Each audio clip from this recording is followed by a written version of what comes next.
मुगल साम्राज्य history class 7 अध्याय 4। बच्चे आपस में अकबर बीरबल से जुड़े लतीफ़े को एक दूसरे को सुनाकर मनोरंजन कर रहे थे।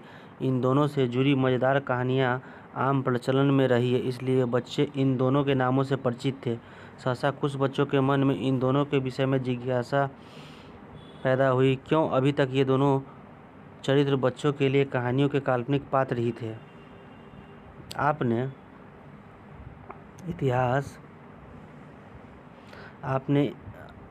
इकाई 3 में सल्तनत काल के राजा, सुल्तान और राजवंशों के बारे में पढ़ा है। इस काल का आखिरी महत्वपूर्ण राजा फिरोज शाह तुगलक था, जिसके मरने के साथ ही सल्तनत में बिगड़ाव और कमजोरी आने लगी। राजा का नियंत्रण अपने शासक क्षेत्र पर ढीला पड़ने लगा। इस क्रम में तुर्क अफगानी तैमूर ने 1398 से 99 तक भारत पर आक्रमण कर दिल्ली सल्तनत की रही सही प्रतिष्ठा भी समाप्त कर दी। इस आक्रमण के बाद अफगानों ने अवसर पाकर दिल्ली सल्तनत का शासन अपने हाथ में ले लिया। सल्तनत का आखिरी राजवंश इन्हीं अफगानों में से एक समूह लोदिया द्वारा स्थापित किया गया। इसके समय में दिल्ली सल्तनत का नियंत्रण आगरा, दिल्ली और उसके आसपास के क्षेत्रों तक सीमित हो गया। सल्तनत की इस कमजोरी का लाभ उठाकर भारत के अलग अलग क्षेत्रों में कई राज्य बन गए। इनमें गुजरात, बंगाल, जौनपुर, मालवा, दक्षिण भारत के राज्य और राजपूताना में मेवाड़ का राज्य प्रमुख था। ये सभी राज्य आपस में लड़ते रहते थे। इसमें सबों की इच्छा दिल्ली पर अधिकार करने की थी, क्योंकि वह अभी भी राजनैतिक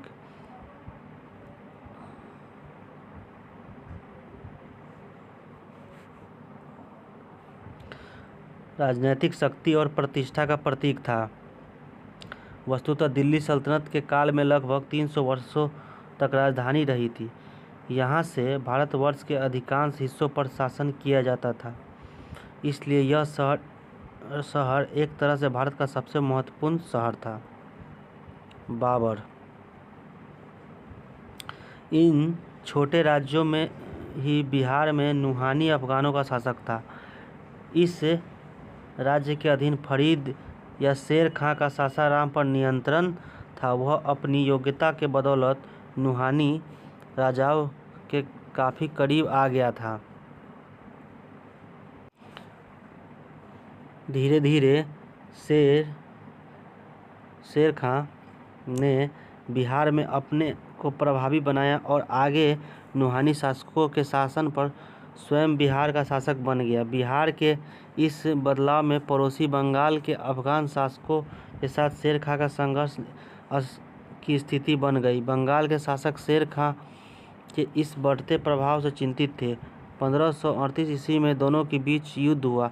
इसमें शेर खां की जीत हुई। इसके साथ ही वह भारत का सबसे शक्तिशाली अफगान शासक बन गया। लगभग इसी समय काबुल और कंधार के शासक बाबर के भारत पर आक्रमण हुआ। बाबर स्वयं इस समय के हिंदुस्तान के विषय में अपनी आत्मकथा में लिखता है, जब उसने हिंदुस्तान पर विजय प्राप्त की, उस समय सारा हिंदुस्तान किसी एक शासन के अधीन नहीं था। अर्थात यहाँ अनेक छोटे छोटे राजा राज्य करते थे और उनमें प्रत्येक अपने को सम्राट समझता था। आपने निरंतर भारत पर होने वाले विदेशी आक्रमणों के विषय में पढ़ा है। वस्तुतः भारत पर बाहरी लोगों द्वारा आक्रमण हमेशा उत्तर पश्चिम सीमा से होता आया है, क्योंकि उस क्षेत्र को सुरक्षित रखने के लिए शासकों द्वारा कभी भी ध्यान नहीं दिया गया। बाबर उसी रास्ते से भारत आया। वह अपने छोटे राज्य को बढ़ाने और भारत की संपदा एवं धन दौलत के विषय में सुनकर आया था।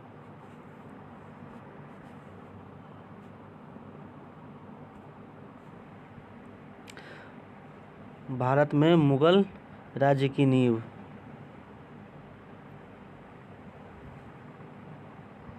गोंडवाना का क्षेत्र 1526 में बाबर अपनी घुड़सवार सेना तोप, जिसका उपयोग भारत में नहीं हो रहा था, बंदूक तथा घुड़सवार तीर अंदाज एवं आक्रामक युद्ध शैली के साथ पानीपत पहुंचा। यहाँ दिल्ली के अफगान शासक इब्राहिम लोदी के साथ उसका संघर्ष हुआ। इसमें बाबर की जीत हुई। बाबर के सहयोगी जीत के बाद धन लूटकर वापस लौटना चाहते थे, लेकिन उसने उन्हें समझाकर हिंदुस्तान में रहने के लिए राजी कर लिया। इस जीत के बाद बाबर ने कई ताकतवर अफगान सरदारों और महत्वपूर्ण राजपूत राजाओं को एक एक कर पराजित करते हुए अपने नए राज्यों को भारत में स्थापित किया। इस क्रम में उसने 1527 ईस्वी में चित्तौड़ के शासक राणा सांगा, 1528 ईस्वी में चंदेरी के शासक मेदिनी राय और 1529 में पूर्वी भारत के अफगानों को पराजित किया।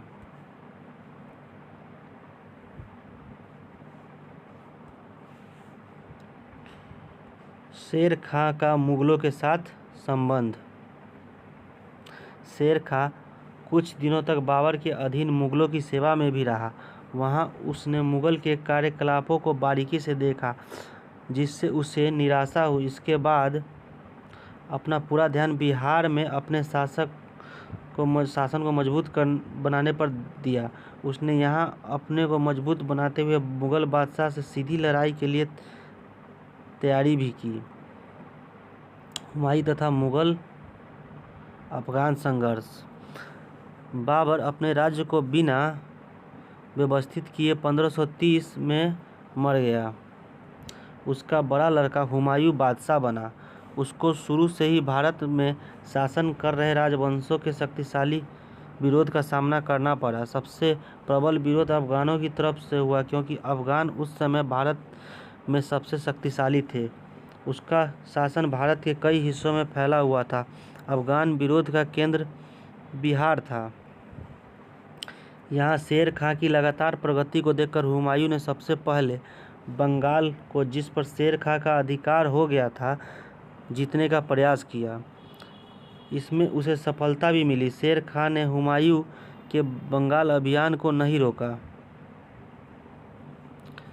मुगल बादशाह 8 महीने तक वहां रहा। इस बीच शेर खां अपनी शक्ति को बढ़ाते हुए बिहार के अतिरिक्त चुनार, बनारस, जौनपुर, कन्नौज को अपने अधिकार में कर लिया। इस तरह उसने हुमायूं के आगरा लौटने का मार्ग अवरुद्ध कर दिया। आगरा में हुमायूं के भाइयों द्वारा राज्य प्राप्त करने के प्रयास के कारण उसे वापस लौटना पड़ा। इसी क्रम में चौसा और कन्नौज नामक स्थानों पर हुमायूं और शेर खां के बीच लड़ाइयाँ हुई। इसमें शेर खां सफल रहा और इस प्रकार उसने भारत में एक बार फिर अफगान राज्य को स्थापित किया।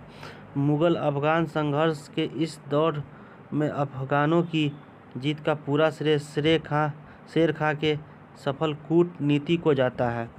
शेरशाह का चित्र। शेरशाह का शासन।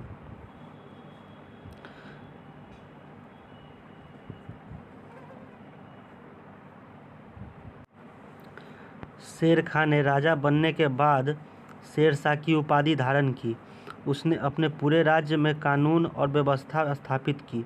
क्योंकि मुगल और अफगान संघर्ष के कारण भारत का एक बड़ा क्षेत्र प्रशासनिक रूप से अस्थिर हो गया था, उसने स्थानीय जमींदारों से वसूली की गई लगान को भी सख्ती से प्राप्त किया। जमींदारों को किसानों से निर्धारित दर से अधिक लगान नहीं वसूलने की आज्ञा दी। शेरशाह के पहले किसानों से वसूली गई लगान को वे राजा के पास नहीं भेजते थे। भू राजस्व निर्धारण के लिए एक तरीका अपनाया गया, जिसके तहत उपज की अलग अलग किस्मों पर राज्यों को मिलने वाले लगान की दर अलग अलग तय की गई। राजस्व की दर उपज का 1/3 थी। बुआई का क्षेत्रफल फसल की किस्म और किसान द्वारा देकर एक पट्टे पर लिख लिया जाता था। सूखा या अकाल के समय लगान माफ था। संकट के समय कुएं खुदवाने के लिए किसानों को धन उधार दिया गया था। कृषि उत्पादन में वृद्धि के लिए नहरों का निर्माण भी करवाया गया था। शेरशाह ने व्यापार के विकास पर पूरा ध्यान दिया। व्यापारियों से अच्छा व्यवहार करने का सख्त आदेश उसने अपने अधिकारियों को दिया था। व्यापारियों से पूरे राज्य में मात्र 2 ही जगह कर लिया जाता था। चूँकि शेर शाह को अपने नए राज्य को मजबूत करने के लिए पैसों की ज़रूरत थी, व्यापार से आय हो सकता था, इसलिए उसने व्यापार की उन्नति पर पूरा ध्यान दिया। शेर शाह ने व्यापार के विकास के लिए ही यातायात के साधनों को उन्नत बनाया, पुरानी सड़कों की मरम्मत करवाई एवं कुछ नई सड़कों का निर्माण कराया। सड़कों के किनारे प्रत्येक 8 किलोमीटर पर लोगों और व्यापारियों के विश्राम के लिए सरायों का निर्माण कराया, जहां हिंदू और मुस्लिम दोनों कर्मचारी रहते थे। व्यापार का विकास हो सके, इसके लिए व्यापारियों से लिए जाने वाले कर को फिर से तय किया। सरायों के आसपास गांव या छोटे शहरों को बसाया। आज भी आपको कई गांव एवं शहरों के नाम से सराय मिल जाएगा, जैसे मुगल सराय, दलसिल सराय, बेगूसराय इत्यादि। दैनिक प्रशासन की व्यवस्था में शेर शाह ने सल्तनत काल में प्रचलित व्यवस्था को ही बनाए रखा। इसके विषय में आप अध्याय 3 में पढ़े होंगे। शेर शाह ने केवल उसे प्रभावी बनाया। इस प्रकार यह कहना सही होगा कि शेर शाह का शासनकाल मात्र 5 वर्षों का रहा। उसके मरने के बाद ही उसका राज्य भी ज़्यादा दिन तक नहीं चल सका। उसके उत्तराधिकारी शेर शाह की व्यवस्था को संभाल नहीं सके। फिर भी कम समय में ही उसने जो कार्य किया था, जनता पर जितना प्रभाव इन कार्यों का हुआ, वह इतिहास में शेर शाह और उसके अफगान राज्य को महत्वपूर्ण स्थान दिलाता है। स्मरणीय है कि इस पूरी प्रक्रिया में बिहार की भूमिका निर्णायक थी, क्योंकि शेर शाह की प्रशासनिक सुधारों की प्रयोगशाला बिहार ही था। अकबर, बादशाह अकबर और मुगल राज्य का मजबूत होना। शेर शाह के उत्तराधिकारियों के कमज़ोर होने के कारण हुमायूं दिल्ली पर 1555 ईस्वी में अधिकार करने में एक बार फिर सफल रहा, परंतु वह ज़्यादा दिनों तक जीवित नहीं रह सका। उसका बेटा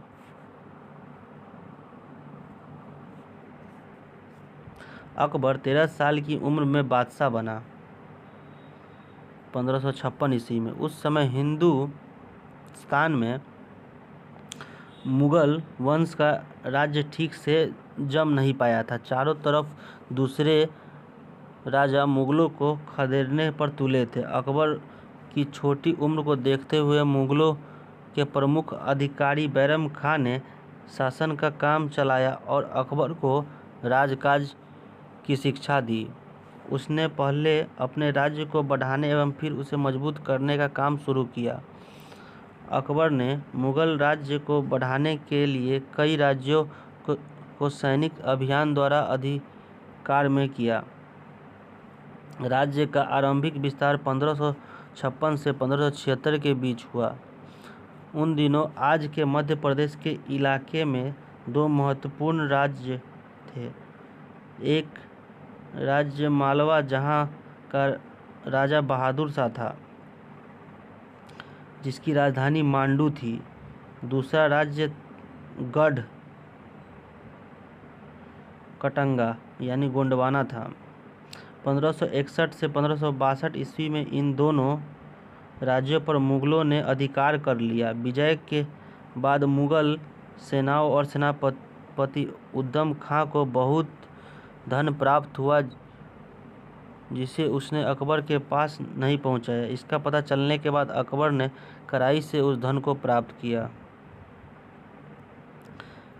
इसके अगले 10 वर्षों तक अकबर ने राजपूताना के अधिकांश भाग पर अपना अधिकार स्थापित कर लिया तथा गुजरात और बंगाल को भी पराजित किया। राजपूत राज्यों में एक महत्वपूर्ण अभियान चित्तौड़ का था।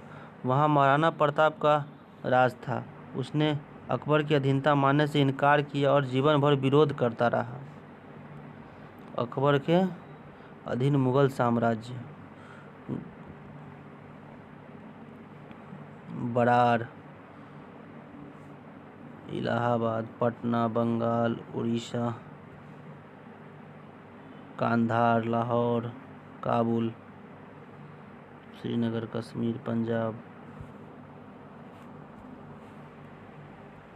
यद्यपि उसका दुर्गम किला अकबर द्वारा जीत लिया गया था,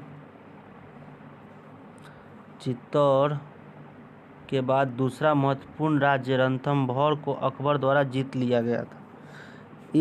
इन विजयों के बाद अधिकांश राजपूत और राजा जैसलमेर, बीकानेर आदि ने अकबर के समक्ष समर्पण कर दिया। इसके बाद अकबर ने गुजरात को अपने अधिकार में किया। यह प्रदेश बाहरी देशों से व्यापार के कारण काफ़ी समृद्ध बन गया था। यह भारत के साथ होने वाले विदेशी व्यापार का महत्वपूर्ण केंद्र था। मुगलों के नियंत्रण के पश्चात इससे अच्छी आय प्राप्त हो सकती थी। यहाँ की भूमि भी काफ़ी उपजाऊ थी एवं शिल्प कला काफ़ी उन्नत अवस्था में थी, इसलिए अकबर ने इस क्षेत्र को जीतना जरूरी समझा। इसी विजय की याद में अकबर ने बुलंद दरवाजे का निर्माण कराया। इसके विषय में आप इकाई 5 में पढ़ेंगे। अकबर का ध्यान भारत के एक अन्य उर्वर क्षेत्र बंगाल पर गया। वहाँ अभी भी अफगानों का राज था। उसके पड़ोसी बिहार पर भी अफगान शासक ही था। 1576 ईस्वी में एक भीषण युद्ध के बाद अकबर ने इन दोनों प्रदेशों पर अधिकार कर लिया। यह अफगानों का आखिरी राज्य था जिस पर मुगलों का अधिकार हुआ। इन विजयों के पश्चात अकबर ने पश्चिमोत्तर सीमांत को सुरक्षित बनाने पर बल दिया। उसने काबुल और कंधार पर विजय प्राप्त की और अफगान कबालियों के विद्रोह का दमन किया। तदुपरांत दक्षिणी भारत के पठारी क्षेत्र के राज्यों पर अभियान किया। फलस्वरूप खानादेश पूर्णतः और अहमदनगर आंशिक रूप से उसके शासक के अधीन आ गए। 1602 में राजकुमार सलीम के विद्रोह के कारण अकबर को दक्कन का अभियान स्थगित करना पड़ा। 1605 ईस्वी में उसकी मृत्यु हो गई। मुगल राज्य के अमीर। अकबर जब बादशाह बना तो 51 बड़े अधिकारी या दरबारी थे जो अमीर कहलाते थे। इन्हीं लोगों के जिम्मे मुगल साम्राज्य का कामकाज। इन अमीरों में अधिकांश तुरानी थे जो बाबर के साथ तुर्किस्तान आए थे। इनमें कई बादशाह अकबर के रिश्तेदार भी थे। इसका पूरा समर्थन बादशाह को नहीं मिल रहा था। वे अपने को बादशाह के बराबर समझते थे। उसके पास अच्छी जागीर थी जिसका उपयोग स्वतंत्र तरीके से करते रहना चाहते थे। ये यह भी चाहते कि बादशाह सभी मामलों में उनकी बात माने। अकबर को यह बात बिल्कुल पसंद नहीं थी। क्या आप सल्तनत कालीन अमीर एवं मुगल काल के अमीर वर्ग में कोई अंतर देखते हैं?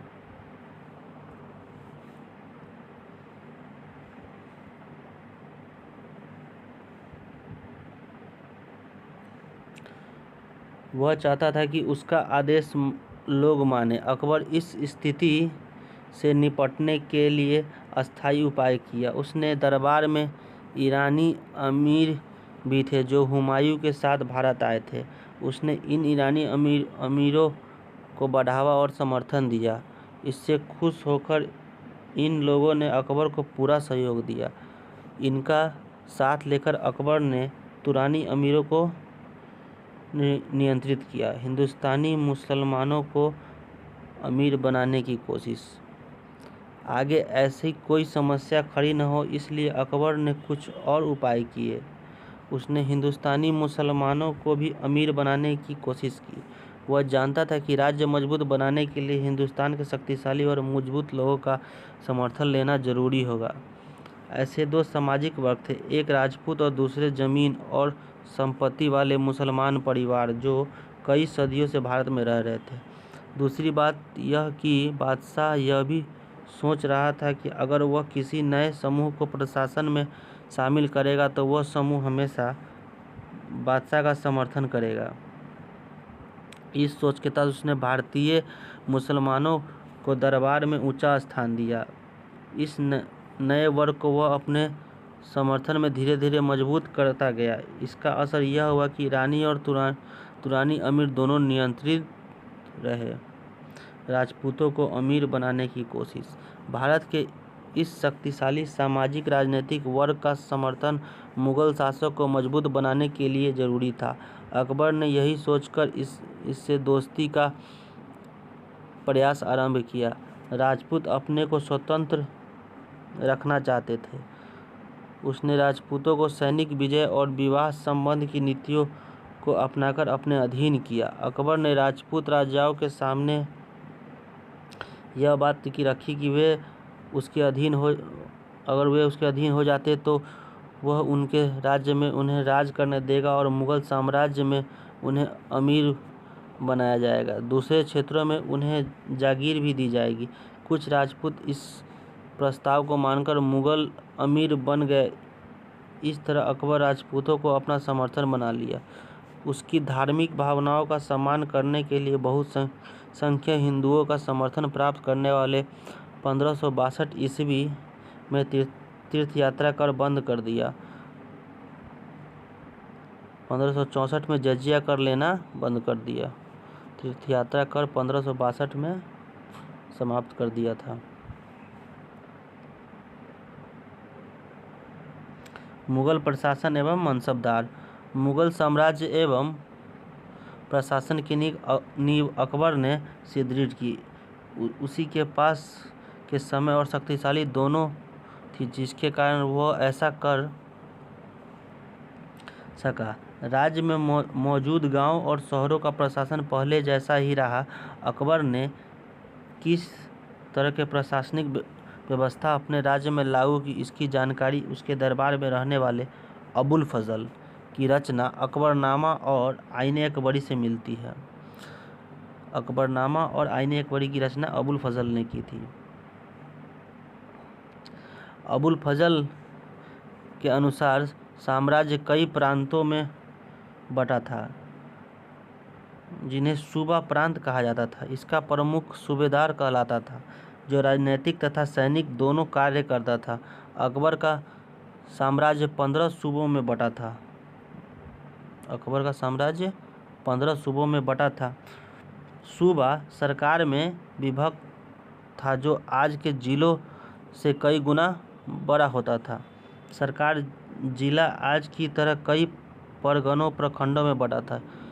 यह भी आज के प्रखंड से काफ़ी बड़ा होता था। मुगल मनसबदार। मुगल सम्राट कई अधिकारियों और कर्मचारियों को प्रशासन का काम देखने के लिए नियुक्त करता था। इन्हीं अधिकारियों को मनसबदार कहा जाता था। पूरे मुगल साम्राज्य में हजारों छोटे बड़े मनसबदार थे। मनसबदार साम्राज्य में बादशाह के कानून और आदेश लागू करते थे। वे बादशाह के लिए सैनिक जिम्मेदारियों को भी निभाते थे। प्रत्येक मनसबदार को उनके जात के अनुसार पदानुक्रम एवं वरीयता प्राप्त थी, जबकि सवार के अनुसार एक निश्चित संख्या में सेना और उससे जुड़े साजी सामान को रखना पड़ता था। इसे बॉक्स में समझाया गया है। मुगल मनसबदार, जिनका 5000 जात का मनसब होता था, उसे 30,000 प्रति माह वेतन मिलता था। उन्हें 340 घोड़े, 100 हाथी, 800 ऊँट, 100 खच्चर तथा 160 गाड़ियाँ रखनी होती थी। इसके अलावा घुड़सवार एवं पैदल सैनिक भी रखते थे। यह उदाहरण मनसबदारों के सैनिक दायित्व को बताता है। राज्य में शांति बनाए रखने का काम भी मनसबदार करते थे। राज्य विस्तार करने के लिए बादशाह द्वारा लड़ी गई लड़ाई में ये लोग उसी सेना से सहयोग करते थे। मनसबदार की कई श्रेणी होती थी, अर्थात पद के आधार पर उन्हें भी कुछ बड़े, कुछ मध्यम दर्जे का तो कुछ छोटे होते थे। जैसे आज के अधिकारियों में भी इस तरह का विभाजन होता है। बड़े मनसबदारों को, जिनकी संख्या बहुत कम थी, को अमीर कहा जाता था। अमीरों को जितना वेतन मिलता था उतना दुनिया के किसी अन्य राज्य के अधिकारियों को नहीं मिलता था। 8,000 रुपये महीना से लेकर 45,000 रुपये महीना तक के वेतन प्राप्त करने वाला अमीर होता था। निम्न स्तर के मनसबदारों के नगद वेतन मिलता था, मगर उच्च स्तर के मनसबदारों को जागीरें प्रदान की जाती थी। यह जागीरदार भी कहलाते। जागीर के अंतर्गत इन्हें निर्धारित लगान वाली भूमि आवंटित की जाती थी, जिसकी लगान से ये प्राप्त कर अपना खर्च पूरा करते थे। अकबरनामा और आईने अकबरी।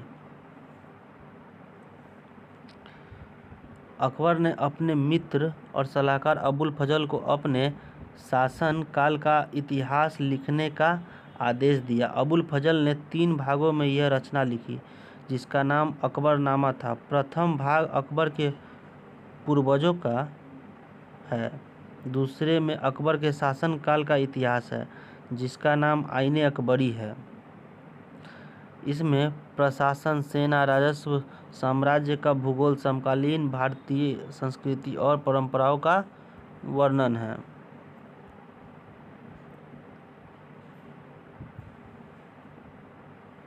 मनसबदारों का प्रशासन में क्या स्थान है, इसको बताने के लिए जात और सवार नामक 2 संख्या सूचक शब्द बनाए गए। इसमें जात की संख्या जितनी अधिक होती थी वह उतना ही बड़ा अधिकारी माना जाता था। उसी के आधार पर उन्हें वेतन दिया जाता था। इस तरह सवार की भी संख्या निश्चित होती थी, जिसके अंतर्गत किसी मनसबदार को कितना पैदल सैनिक, कितने घोड़े और सवार तथा कितनी हाथी रखना है, यह तय किया जाता था। मनसबदारों को वेतन के रूप में भूमि दिया जाता था, जिससे वे राजस्व एकत्रित करते थे। मनसबदारों को दी गई भूमि जागीर कहलाती थी। इसमें जमीन से प्राप्त आमदनी का आकलन ठीक से किया जाता था, ताकि मनसबदारों के लिए निर्धारित वेतन उससे प्राप्त हो जाए। इस तरह मनसबदार जागीरदार भी बन जाते थे। इनका पद वंशानुगत नहीं था। मनसबदारों की नियुक्ति राजा के द्वारा की जाती थी। इसमें प्रांत प्रमुख, सूबेदार और बड़े मनसबदारों की सिफारिश भी चलती थी। ज़्यादातर मनसबदार अपने जीवन काल में यह प्रयास करते थे कि किसी तरह से वे अपने लड़के को भी मनसबदार बना दे। इसके लिए प्रभावशाली लोगों को कीमती उपहार भी उनके द्वारा दिए जाते थे। राज्य की आमदनी खेतीबाड़ी और किसान। राज्य की आमदनी मुख्य रूप से खेती की उपज पर जो कर लिया जाता था उससे होती थी। खेती का काम छोटे किसानों द्वारा किया जाता था। किसानों से गांवों में रहने वाले ग्राम प्रमुख था स्थानीय सरदारों द्वारा लिया जाता था। किसानों से उपज के ऊपर कितना कर लिया जाए, इसे अकबर के राजस्व मंत्री राजा टोडरमल ने तय कर दिया था। उसने खेती लायक भूमि का सर्वेक्षण किया और उसी के आधार पर नगद रूप में तय किया गया था। यह मोटा मोटी उपज का 3 से 6 भाग होता था। जमीन के 4 भागों में बांटा गया। सबसे अच्छा पोलज, जिस पर हर साल खेती होती थी। प्रति, जिसमें 1 साल के अंतर पर खेती होती थी। चाचर, जिसमें कुछ अंतराल पर बुआई होती थी। और बंजर, लंबे समय तक बिना बुआई वाली जमीन।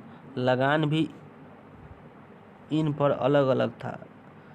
राज्य खेती को बढ़ावा देने के लिए किसानों को ऋण सहायता देता तथा सिंचाई के साधनों को निर्मित करता था। किसान मुख्यतः चावल, गेहूं, ज्वार, बाजरा और कुछ सब्जियां उपजाते थे। जैसे जैसे साम्राज्य का विस्तार हुआ, उसका खर्च भी बढ़ता गया। उसे पूरा करने के लिए किसानों के ऊपर लगान का बोझ बढ़ता गया। इस कारण से किसानों के हालात और ख़राब हुए। उनके पास लगान देकर बहुत कुछ बचता नहीं था, जिससे वे अगले साल तक बचा कर रख सके। आम लोगों का जीवन। मुगल काल में जनसाधारण के जीवन के विषय में पर्याप्त जानकारी मिलती है। इस काल में यूरोपीय व्यापारी भारत आते थे। उसमें से कई लोगों ने भारत की संपत्ति और समृद्धि तथा शासन वर्ग के शानो शौकत के जीवन के साथ साथ जनसाधारण जैसे किसानों के जीवन से जुड़े वस्तुओं को बनाने वाले दस्तकार और मजदूरों की गरीबी से भरे जीवन का भी चित्रण किया है। सामान्य आदमी कितना कम कपड़े पहनते थे, इस बात का जिक्र बाबर ने अपनी आत्मकथा तुजुके बाबरी में किया है। उसने कहा है कि यहाँ किसान तथा निम्न वर्ग के लोग करीब करीब नंगे रहते थे। इसके बाद वह उस लंगोट का वर्णन किया जो पुरुष पहनते थे तथा महिलाओं की साड़ियों का भी वर्णन करता है। लोगों के द्वारा जूतों का कम प्रयोग किया जाता था। जहाँ तक मकान और उनमें मौजूद सामानों की बात करें तो घर मिट्टी का बना होता था जो फूस से ढका जाता था। उसमें सामान्यतः एक कमरा और एक बरामदा होता था। मिट्टी के ही बने कुछ बर्तन होते थे। एक चारपाई और बांस की बनी चटाई रहती थी। तांबे तथा अन्य धातुओं के बर्तन इनकी पहुंच से दूर था। खाद्य पदार्थों में चावल, बाजरा और दाल प्रमुख था। बंगाल और समुद्र के तटीय इलाकों में मछली प्रमुख खाद्य पदार्थ था। उत्तर भारत में गेहूं और मोटे अनाज की रोटी तथा दाल प्रमुख भोजन था। लोगों के द्वारा भरपेट भोजन रात में ही खाया जाता था। खाद्यान्नों की अपेक्षा तेल, घी सस्ते थे, इसलिए लोगों का वह प्रमुख भोजन था। चीनी तथा नमक थोड़े महंगे होते थे। इस प्रकार यद्यपि आम आदमी के पास कपड़ों की कमी थी, लेकिन खाना अच्छा खाते थे। गाय और भैंस लोग अधिक संख्या में रखते थे, इसलिए दूध, घी उन्हें काफ़ी मिलता था। लोगों के जीवन का आधार खेती था और वह वर्षा के ऊपर निर्भर करता था। प्रति वर्ष खेती होता था तो किसानों को खाने के लिए मिलता, नहीं तो अकाल की स्थिति में पिछला साल का कुछ भी बचा नहीं रहता था तो जो वे खा सकते थे। लगान जब नगद में देना तय हुआ तो किसानों की स्थिति और खराब होने लगी। लगान देने के दबाव में मंडी में उनका अनाज सस्ता बिक जाता था। कुल मिलाकर गांव में रहने वाले बहुसंख्यक लोगों का जीवन बहुत गरीबी में बीतता था। मुगलों की धार्मिक नीति और भारतीय लोगों के साथ उनका मिलन। अकबर ने भारत में अपने शासन को मजबूत बनाने के लिए बहुसंख्यक भारतीय हिंदू लोगों का साथ अच्छा संबंध बनाने के लिए धार्मिक स्तर पर मेलजोल की नीति अपनाई। अकबर ने अपने राज्य को अस्थायी बनाने के लिए भारतीय लोगों की बहुसंख्यक आबादी यानी हिंदुओं का समर्थन प्राप्त करने का प्रयास किया। इसी के तहत अकबर ने एक नवीन धार्मिक नीति सुलह कुल यानी सर्वत्र शांति को अपनाया। यह नीति सच्चाई, न्याय और शांति पर बल देता था। अबुल फजल ने सुलह कुल के विचार और नीति को अपनाने में अकबर की मदद की। जहांगीर और शाहजहां ने भी इस नीति को अपनाया। औरंगजेब के काल में धार्मिक स्तर पर मेलजोल बनाए रखने की नीति राजनीतिक स्थिति के कारण खंडित हुआ। अकबर ने समाज में नैतिक एवं सामाजिक मूल्यों के रखने के लिए एक नई नीति अपनाई जिसे हम दीन इलाही के नाम से जानते हैं। सभी धर्मों का सार को लेकर उसने इस नई नीति का प्रतिपादन किया।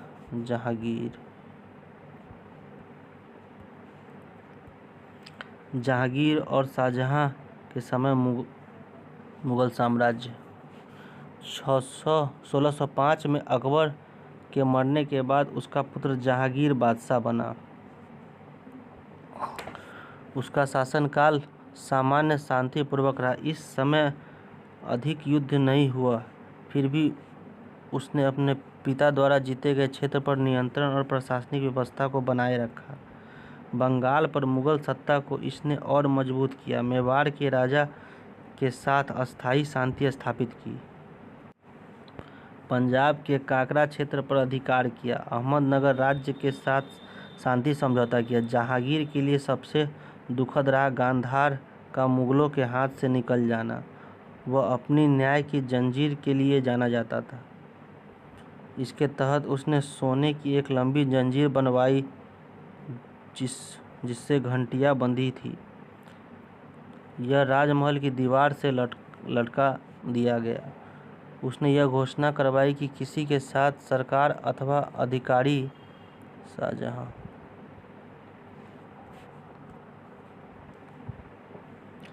अन्यायपूर्ण व्यवहार करती है तो इस जंजीर को खींचे और अपनी फरियाद सुना सकता है।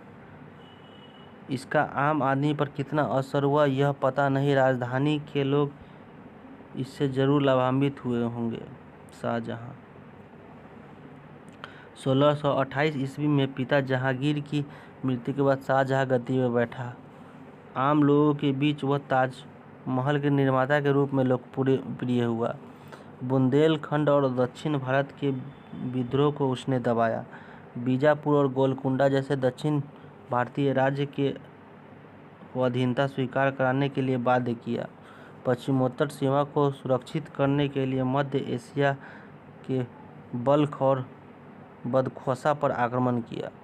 कंधार को एक बार पुनः अपने अधिकार में ले किया, लेकिन वो अस्थायी नहीं रह सका। असम के कामरूप क्षेत्र पर अधिकार किया। इस प्रकार उसके शासनकाल में मुगल साम्राज्य और मजबूत हुआ। मुगल राज्य की सीमाएं भी इस समय बढ़ी। राजनीतिक रूप से शाहजहां का काल मुख्यतः शांतिपूर्ण रहा। यद्यपि मध्य एशिया के अभियान द्वारा प्राप्त क्षेत्र पर उसका नियंत्रण नहीं रहा। औरंगजेब का शासन 1656 में बादशाह शाहजहां बुरी तरह बीमार पड़ गए। सब लोग यह मानने लगे कि कुछ दिनों में वह मर जाएगा। शाहजहां के 4 पुत्र थे, दारा, शुजा, औरंगजेब, मुराद। चारों बादशाह बनना चाहते थे। शाहजहां ने दारा को अपना उत्तराधिकारी घोषित कर दिया, मगर उसके बाकी के तीनों लड़कों ने इस बात को नहीं माना। औरंगजेब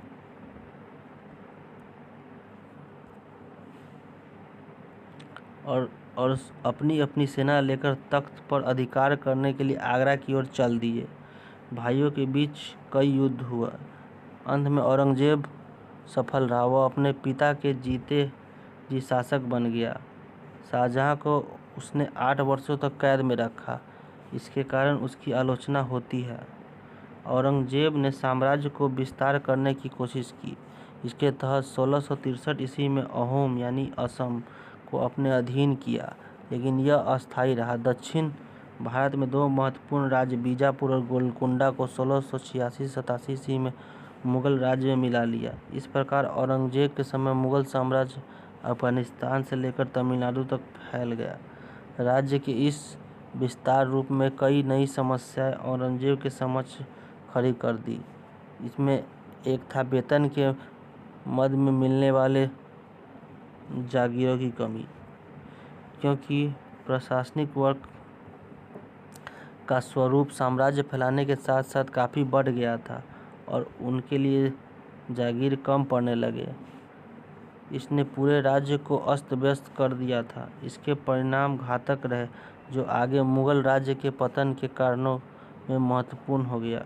मुगल साम्राज्य के पतन का कारण 18वीं शताब्दी में मुगल साम्राज्य छिन्न भिन्न होने लगा। पतन के कुछ कारक तो 17वीं सदी में प्रस्तुत हो चुके थे, पर वास्तविक कमजोरी 18वीं सदी में दिखाई पड़ी। औरंगजेब की मृत्यु 1707 में हुई। उसके उत्तराधिकारी उस विशाल साम्राज्य को संभाल पाने में सक्षम नहीं थे।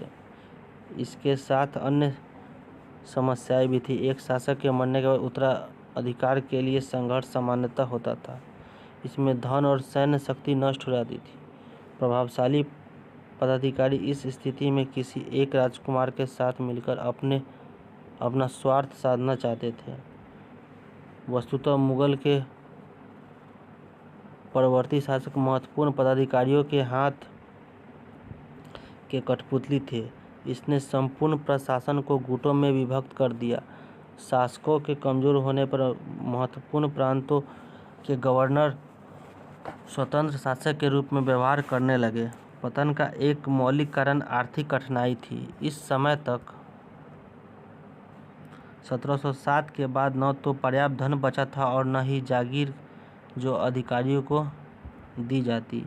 जमींदार असंतुष्ट थे, लेकिन मनसबदार का अपना उन पर कठोर नियंत्रण था। वे समझने लगे थे कि ये लोग आमदनी का बड़ा भाग स्वयं रख लेते हैं, अतः उनका मनसबदारों से संघर्ष हुआ। लगान की दर ऊंची होने के कारण किसान अधिकारी गरीब होते गए। अंततः उन्होंने जमींदारों के साथ विद्रोह किया। क्योंकि मुगलों का संघर्ष कई जगहों पर चल रहा था, अतः उन्हें धन की जरूरत थी जो प्राप्त नहीं हो पा रही थी। इसके अतिरिक्त संकट अत्यधिक बढ़ गया था। मुगल प्रशासन भी अक्षम होता जा रहा था। मनसबदारी प्रथा में अनेक परिवर्तन हो गए थे। उनकी संख्या अकबर के समय से 3 गुना बढ़ गई थी। वे लगान वसूली का पूरा हिसाब राजा को नहीं देते थे। सैनिकों की संख्या भी उसने घटा दी। उनका स्थानांतरण अब नहीं होने लगा, इसलिए वे स्थानीय सरदारों के समान व्यवहार करने लगे थे। मनसबदारों की बढ़ती संख्या के कारण उनके वेतन के रूप में मिलने वाली जागीर की कमी हो गई थी। इसमें जागीर प्राप्त करने की होड़ शुरू हो गई थी। प्रत्येक अधिकारी इस प्रयास में लगा रहता था कि अच्छी जमीन उसे मिले। जागीर पर नियंत्रण भी अस्थायी होता था, क्योंकि प्रशासनिक एक दूसरे के विरुद्ध षड्यंत्र कर जागीर की अदला बदली करवा देते। इस प्रकार जागीर का यह संकट संपूर्ण मुगल प्रशासन को छिन्न भिन्न कर दिया। मुगलों का सैनिक क्षमता और शक्ति की भी कमजोर हो गई थी। अब उच्च अधिकारियों की संख्या का अनुपात बहुत बढ़ गया था। सेना की निपुणता पहले जैसी नहीं रही। मुगलों का तोपखाना विश्व में प्रसिद्ध था, लेकिन अन्य सेनाओं की तुलना में अब यह तकनीकी रूप से पिछड़ गया था। बंदूक और तोपखानों के उस नवीनतम नमूनों में मुगलों की अब कोई रुचि नहीं रह गई, जिसका प्रयोग संसार के अन्य देश कर रहे थे। सैनिकों को प्रशिक्षण देने के स्थान पर वे विदेशियों को अपनी तोपों के आगे चलाने के लिए नियुक्त कर संतुष्ट हो गए। इन्होंने नौसेना के विकास की ओर भी ध्यान नहीं दिया। उनको यूरोपीय देशों के आक्रमण की कोई आशंका नहीं थी। यूरोप में नवीन विज्ञान का विकास हो रहा था। वहाँ के विचारशील व्यक्ति न्याय ज्ञान प्राप्त करने नवीन अनुसंधान कर रहे थे। मुगलकालीन भारत इन नवीन खोजों की ओर पूर्णतः उदासीन रहा। अभिजात वर्ग के लोग और धनी व्यापारी विलासिता पूर्ण जीवन व्यतीत करने में भी रुचि लेते थे। इस विलासिता पूर्ण जीवन के 18वीं शताब्दी में देश का चारित्रिक और सामाजिक पतन हो गया। अभिजात कुल के लोग अपना समय आलस्य और शराब पीने में नष्ट कर देते थे। मुगल शासकों के सक्षम अपनी ही परेशानी एवं सामान्य बहुत अधिक थी। तभी उन पर उत्तर पश्चिम से भी हमले किए जाने लगे। इन आक्रमणों ने मुगलों की शक्ति समाप्त कर दी। पहला आक्रमण सन 1739 ईस्वी में ईरान के शासक नादिर शाह ने किया था और राजधानी दिल्ली को तहस नहस कर दिया था। मुगल उसके सामने झुक गए। उसने भारत से मनचाहा धन लूटा। समकालीन लेखकों ने लूट का विवरण देते हुए बताया कि नादिर शाह ने 60 लाख रुपए, हजारों सोने के सिक्के, 1 करोड़ रुपए के सोने के बर्तन, 50 करोड़ के हीरे जवाहरात, जिसमें शाहजहां द्वारा बनवाया गया तख्ते ताउस, मयूर सिंहासन और कोहिनूर हीरा भी शामिल था, लूटा गया। मयूर सिंहासन बेशकीमती रत्नों से बना था। लूट का यह विवरण भारत की संपन्नता को भी दर्शाता है। नादिर शाह के बाद अफगान सरदार अहमद शाह अब्दाली ने भी कई आक्रमण किया। इसने मुगलों के साथ साथ प्रमुख भारतीय शक्ति मराठा को भी कमजोर किया। इन आक्रमणों के बाद मुगल साम्राज्य दिल्ली के आसपास तक सीमित रह गया। मुगल साम्राज्य किसी तरह 1857 तक बना रहा, लेकिन इसकी शक्ति नए क्षेत्रीय राज्यों में विभक्त हो गई। इस तरह मुगल साम्राज्य का पतन हो गया। राजधानी दिल्ली एक कमजोर नगर रह गया, परंतु उस संस्कृति और जीवन में उन तरीकों को जो मुगल साम्राज्य के वैभव और विलास के अंग थे का अंत नहीं हुआ। उसकी वैभवशाली परंपरा उसके अवशेष पर पैदा हुई शक्तियों के पास पहुंच गई, जो 18वीं शताब्दी में उदित हुई। इस सदी का इतिहास इन्हीं राजाओं, राज्यों या क्षेत्रीय शक्तियों का इतिहास है। इन राज्यों में मुगल वैभव की झलक अब भी देखी जा सकती है। इन राज्यों के विषय में आप आगे अध्याय में पढ़ेंगे।